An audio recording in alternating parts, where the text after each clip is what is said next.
Hello and welcome to South Asia Today, a show that provides you the glimpses of South Asia. I'm your host Shivangi Mishra. Let's begin with the headlines first.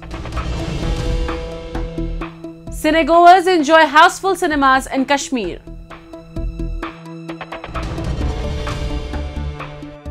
Protests erupt in POK as Pakistan government ends electricity subsidies. And people in Bongaigaon region of Assam celebrate Kamatapura festival. Let's begin the show. Azadi, freedom. Hear the cries ring loud. The cries of freedom reverberate from Sindh. Screams of Azadi come from Balochistan. Armed struggle has already begun from Khyber Pakhtunkhwa. And Gilgit-Baltistan and Pakistan-occupied Kashmir looks to the east to hope for a future like their neighbours in India. As the Islamic nation finds it tough to stand on its own 2 feet to resolve the existing financial crisis, there is an emerging threat that could lead Pakistan towards balkanization. In this special episode, we explore some genuine concerns mounting within this nuclear-armed South Asian nation that could lead the country towards a split and endanger the world further. Bordering India, Afghanistan, Iran and China, Pakistan is comprised of 4 provinces: Punjab, Sindh, Khyber Pakhtunkhwa and Balochistan. Pakistan also has a federal territory, the Islamabad Capital Territory, and 2 occupied regions, Pakistan-occupied Kashmir and Gilgit-Baltistan, both parts of erstwhile princely state of Jammu and Kashmir, which had become part of India in 1947 and are now illegally occupied by Pakistan. All these provinces and territories of Pakistan have diverse cultures, languages, and ethnicities. Unfortunately, Pakistan has failed to keep them united. The Punjabis, who are arguably the most prosperous of Pakistan's ethnic groups, hold all major posts within the government, the army, and the judiciary. They have been lucky to avoid many of the crises plaguing the rest of the country. These crises, which continue to persist, have fueled sectarian and separatist violence. Pakistanis have largely lost faith in the coalition government headed by Prime Minister Shehbaz Sharif, having failed to carry out any of the much-needed economic reforms in the country. People are not happy with the Pakistan government or Pakistan system or whatever army is doing, whatever judiciary is doing. They are totally not happy and they are looking for such movements that can come up and lead them. Balochistan, the largest of Pakistan's 4 provinces, has rich mineral reserves including gold, copper, black pearl, oil, and valuable stones. Despite its vast resources, however, the people here live in immense poverty.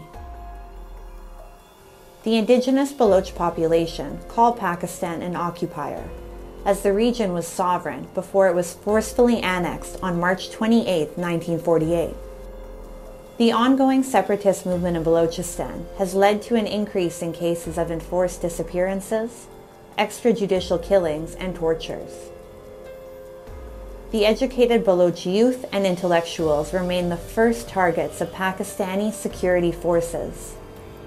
The Baloch are living as a minority on their own land and continue to face persecution at the hands of the Pakistan Army and spy agency, the ISI. With Pakistan's financial crisis owing to rising debt and dwindling foreign exchange, the Balochist situation has become even more dire. The separatist movement in Balochistan has intensified and opposition against Pakistan and its ally China has risen. There are a lot of protests from the people who are there on the ground, that they are protesting for their basic fundamental rights, for their economic rights, for their water rights, for their sea rights.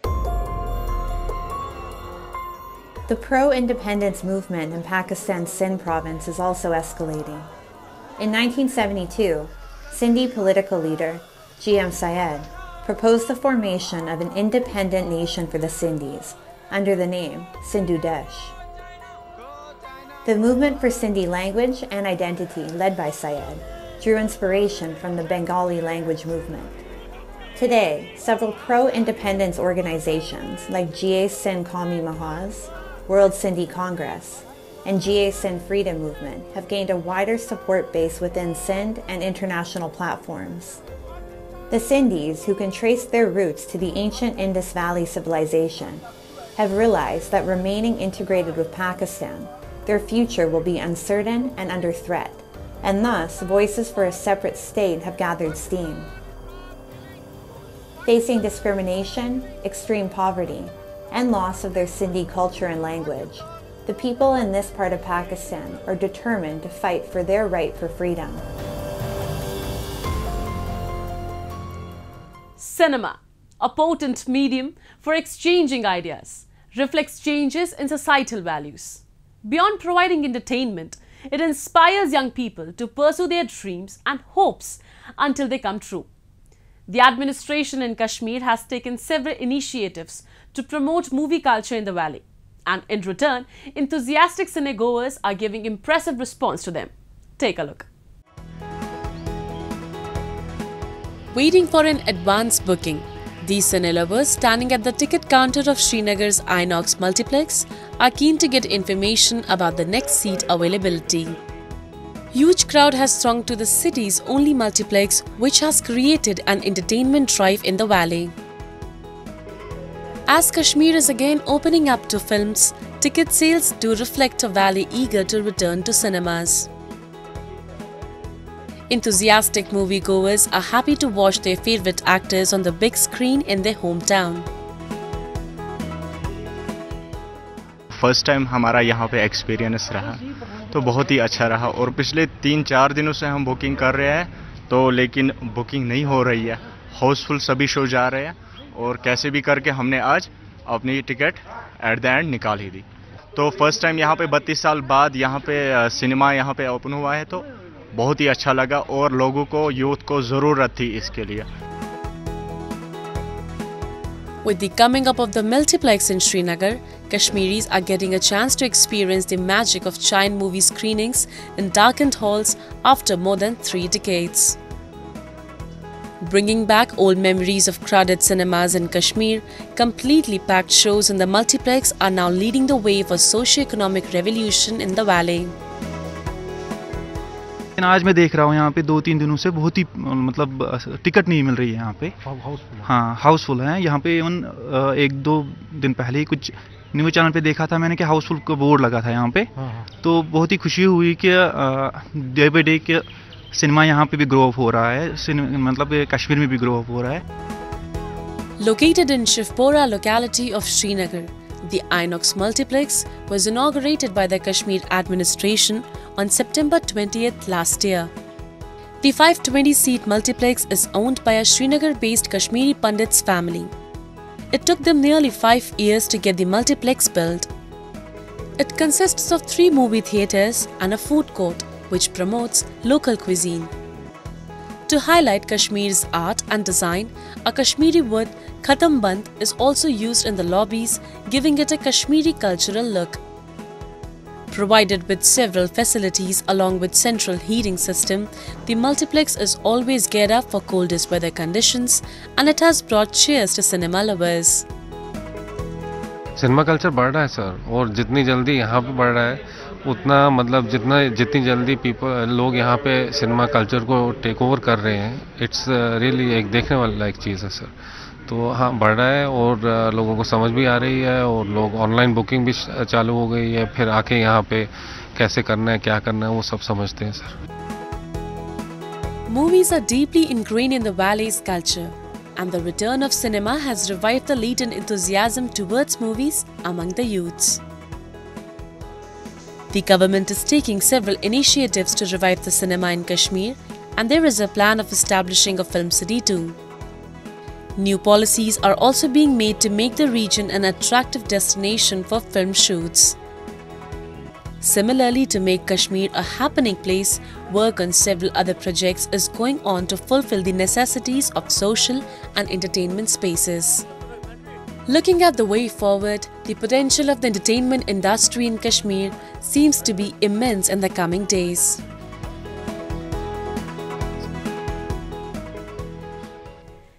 Now we take a look at a few happenings in Asia in a segment called Asia Watch.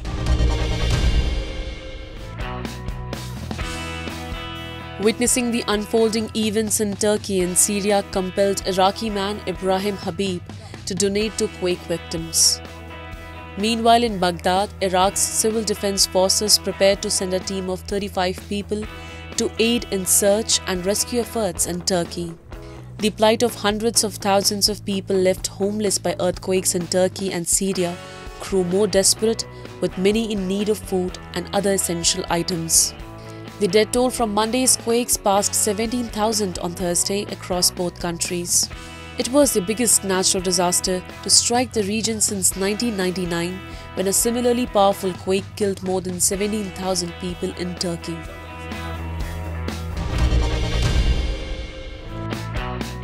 Madame Tussauds New York has revealed a new Rihanna wax figure ahead of a Super Bowl performance. The figure is dressed in a 2018 Met Ball look and features LED lights. The ensemble is topped off with the diamond-encrusted nails, large rings, diamond anklets and her tattoos. Visitors will find Rihanna's likeness in the attraction's Glow Gala room. Later this year, another figure will be unveiled at Madame Tussauds Orlando that will feature Rihanna's halftime performance outfit from the Super Bowl. It took approximately 6 months for a team of artists in London to complete the statue.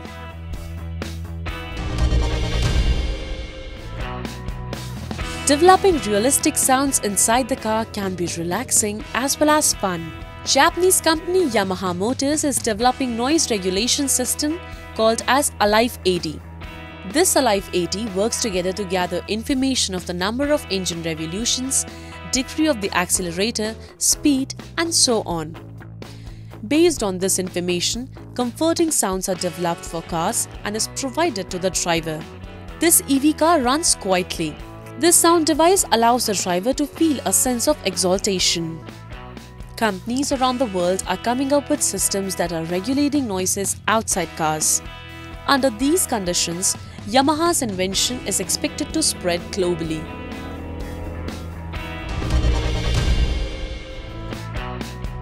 A traditional festival named Nepyuta is organized in the Aomori prefecture of Tohoku region in Japan. Beautiful traditional crafts are the highlight of the festival. Nepyuta festival takes place at Tokyo Dome in Tokyo. This place is usually used for baseball games. The Furusato Festival Tokyo 2023 aims to revitalize the tourism industry, which has been sluggish due to COVID-19, by introducing local traditional festivals and local delicacies. Visitors can see many attractions at a single venue. Potato butter is a popular food in Hokkaido. People enjoy eating it with salted squid. Japanese eel fish is another popular delicacy among foreign tourists. Ishiki town in Aichi prefecture is known as an eel farm of Japan. Japan has rich traditions and culture that attract tourists from around the world.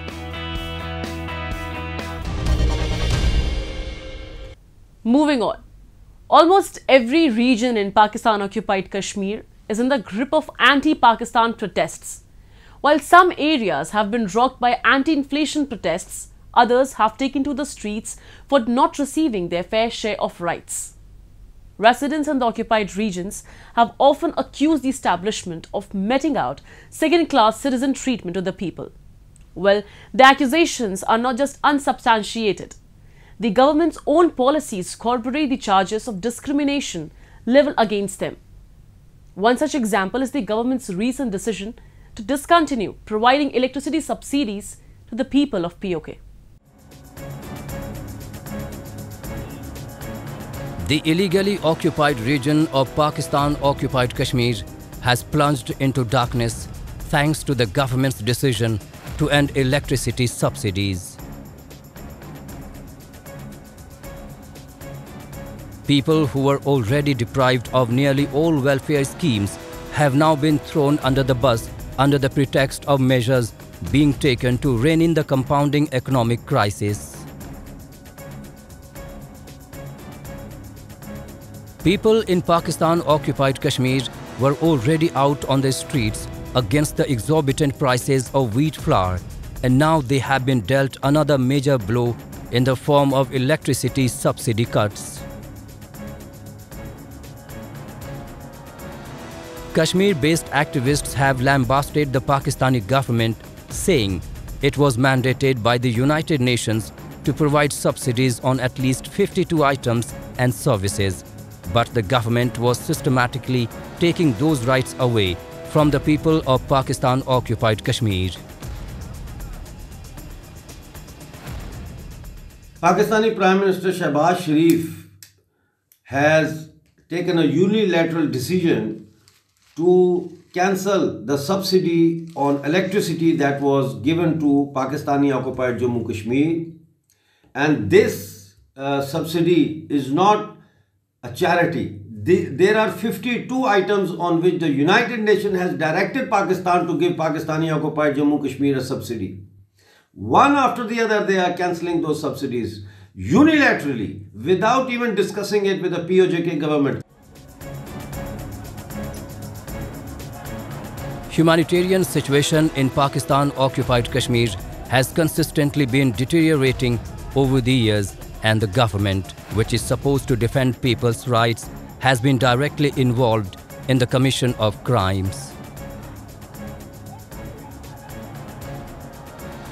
Kashmiris say the government of Pakistan, which had failed on every front, was trying to make up for its irrational decisions by plundering the resources of the people of occupied POK. While unemployment and inflation are out of control, they say the federal government of Pakistan was involved in devising a plan to further marginalize the people of occupied regions. The natural resources are plundering by the Pakistani authorities, and people have no food, people have no basic necessities, and unemployment is, you can say, to everywhere. Above the 80% people are unemployed, so the people are helpless. They have no any support from anywhere. So that's why people feel isolation and deprived. People in Pakistan-occupied Kashmir do not enjoy freedom or rights at par with those living in parts of Pakistan, or to say it specifically, the people of Punjab, the favored and pampered province of Pakistan. People have tried to raise their issues on several occasions, but their voices of dissent or demand never make it to prime-time television or newspaper columns. The activists too are regularly intimidated. There were occasions when they were also arrested on trumped-up charges and made to stay in jail for months or years. Pakistan-occupied Kashmir is one of the most neglected and underdeveloped regions, and there are high chances that it will remain so, for the government has not shown any intent to change its position towards the people of the region. The Koch Rajbanshi tribes are usually found in the northeastern region of India and parts of Nepal. Literally translating to royal ascendants, the tribe has a rich history of agriculture, dance, culture, language and medical practices. In order to promote the culture of the tribe, the first Kamatapur festival was organized in Bongaigaon region of Assam. Take a look. Tribes are the ancestral residents of the forest. India is home to a number of tribal communities who are also referred as Adivasis and follow their own set of rituals and lifestyle. The Koch Rajbanshi or Rajbanshi tribe are a tribal group found in parts of Lower Assam, Bengal, eastern Bihar and the Tarai region of Nepal. They are related to the Koch community found in Meghalaya. Recently, the first Kamatapur festival was organized by the Kamatapur Autonomous Council and the Assam government to showcase the rich cultural heritage of the Rajbanshi community. Kamtapur festival बोल के हम लोग festival किया है। तो ये festival हम लोग कमतापुरवासी राइज के लिए, तो इसमें हम लोग का सभी जनगोष्ठी का ही जितना हम लोग का ट्रेडिशनल चीज़ है, डांस है, ट्रेडिशनल का जो मतलब खाने का चीज़ है, ऐसे बहुत कल्चर जितना है सब कुछ हम लोग को यहाँ पे दिखाई देगा। ये फेस्टिवल हम लोग जो कुछ राजवंशी का वीर था, तो अभी भी मतलब हम लोग अमर बोल के ही बोलती हूँ, जो वीर विश्व महावीर शिलाराय है, तो विश्व महावीर शिलाराय की 5/13 जो जन्म दिवस था, उसी जन्म दिवस से ही हम लोग 5 तारीख से शुरू किया है। तो जन्म दिवस की जन्म दिवस के लेके हम लोग मतलब 7 दिन के लिए हम लोग ये कमतापुर फेस्टिवल की शुरू किया। The Kamatapur Autonomous Council was created in the year 2020 for the socio-economic development and rights of Koch Rajbanshi community. The first ever festival was organized at Devangaon at the foothills of Nakati in the Bongaigaon district of Assam. The occasion also coincided with the 513th birth anniversary of Veer Cheralai, which is celebrated as a public holiday in Assam. The festival was not only attended by people of Rajbanshi community, but from delegates from neighboring countries as well. Rajvanshi का cultural का विषय में जैसा song का language का उत्थान करना, develop करना और कल्चर का विकास करना, इसी में अभी इसी अभियान में हम अभी तक लग रहा हूँ। इसी वजह से जब हम फेसबुक में व्हाट्सएप में देखे ये फेस्टिवल का पोस्ट जब ये बन रहा था, उसी वक्त हम देखें, उसको देख के वो एक्टिविटीज़ को देख के हमको मन में कुछ लगा कि हम जाकर वहाँ पर कुछ सीखे, कुछ जाने और अपना नेपाल में आकर भी भविष्य में कुछ कर सके हम लोग भी। The highlight of the festival was the mesmerizing tribal dance performances, which were a treat to the eye. Decked up in traditional attires, these dancers performed various kinds of tribal dances on regional tunes. Pritam Koch, Cultural Secretary of the Kamatapur Autonomous Council, gave a singing performance which was thoroughly enjoyed by the audience.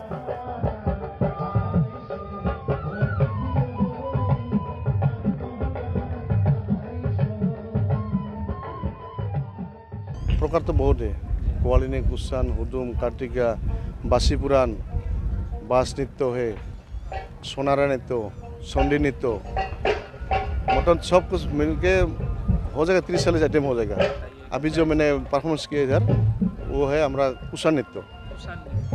Kushan नृत्य एक रामायण कथा है, रामायण के ऊपर होता है कुसान नृत्य। लोभ कुश के बारे में ये गाना होता है। कुशों के नाम से ये नृत्य का नाम रख दिया कुसान नृत्य। Apart from showcasing the culture and lifestyle of the Rajbanshi community, the 7-day festival had a number of recreational activities for its visitors. A number of stalls were set up in the premises where handicraft and handloom items were available. Authorities also displayed huts, clothes, musical instruments and other items in order to recreate the scene of Rajbanshi village. A food court was also set up where traditional Rajbanshi food items were relished by visitors at different stalls. Youngsters also enjoyed different kinds of activities and adventure sports. Autonomous council का जो इलाका है, यहाँ ज़्यादा लोग हैं, विभिन्न जनगोष्ठी, विभिन्न भाषा भाषी, बहुत से सारा लोग हैं। ये लोग को सबको यहाँ जो इंडिजिनियस जो ट्राइबल है, जो इंडिजिनियस जो पीपुल है, उसके बारे में यह जो संस्कृति, यहाँ जो परंपरा, वो यह प्रदर्शन हो रहा है। और असम सरकार और कमतापुर ऑटोनॉमस काउंसिल मिलकर के शिलाराय दिवस उद्यापन करते हैं। It is through festivals like these that culture and lifestyle of different ethnic groups in India is now being celebrated by masses and is getting recognition.